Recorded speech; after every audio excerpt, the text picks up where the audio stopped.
Right. Now I would say what you've got written there is a mystical experience as close to just about any that you'll find.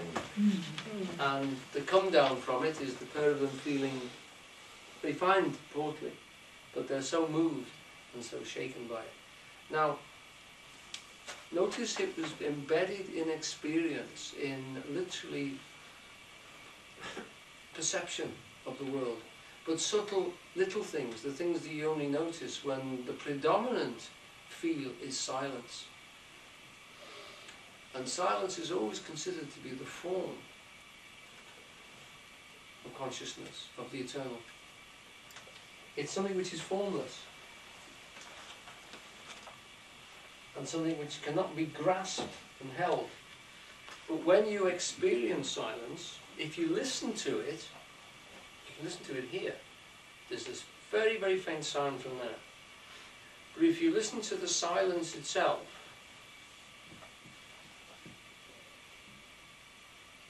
what you get is a very peculiar feel. The silence starts to have a substantial nature to it. It starts to feel like the white paper in the picture. And you always used to talk about the white paper that supports everything. The consciousness in Zen paintings is the paper, which allows the forms of the men and the trees and the boats and the natural forms to come out of it.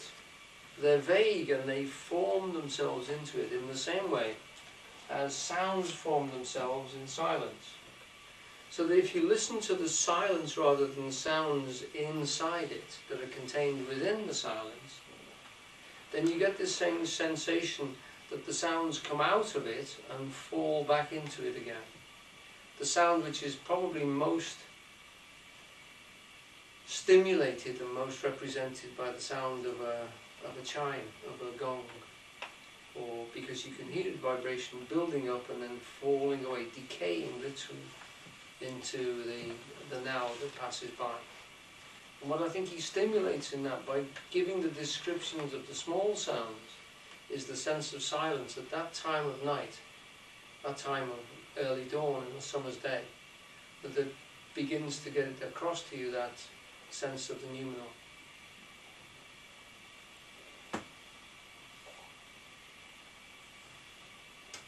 Does that make sense? Mm-hmm. Okay. Right.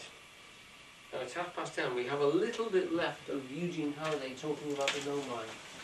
But that, in a sense, is a little bit different from what we've just been doing. And perhaps it might be worth just to stop there and just say, are there any questions or comments that anyone would like to make?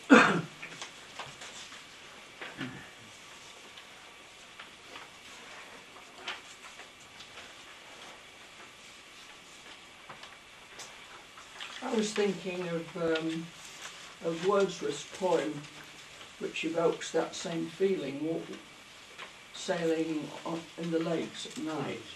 And the feeling is sort of internal, yes, to the person as well, isn't it? Because at one point he was very frightened.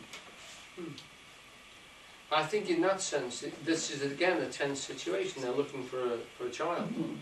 A child also, if you like, but a child nevertheless. And so it starts in that emotional sort of tension and stress, but it very quickly moves into a different form.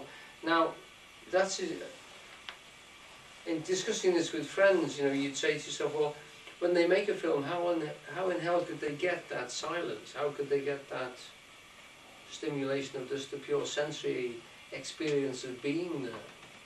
And then you'd say, well, hang on, if Grahame can get it with just words, it must be possible to get it in a film or in a play, but it would be really damn difficult, wouldn't it? Yeah.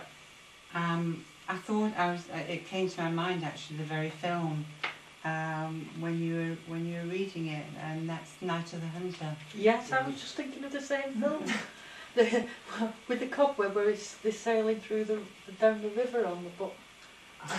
Sorry. Tell me more. Sorry. It's what's it named? It stars Robert Mitchum. Directed by Charles Law, and Robert Mitchum was in it, wasn't Black it? And and white. Shirley Winter. Shelley Winters. Shelley Winters, sorry. It's in black and white. Yes, it's a very good I think film. I've seen it, but I'm not familiar It's a with very it. surreal movie. Yeah, Very unusual for its Yeah. time, isn't it? but I Considering think it it's was the only American. film directed by Charles Lawton. It's the only film that he ever directed. And there's this wonderful. The Tuttles of Tahiti, I think, was directed by him as well. Was it? I'm Sorry, I I mean, might be just wrong. And there's this wonderful sequence of the children are running away, aren't Yeah, they? the And children they're are floating down a escaping, river.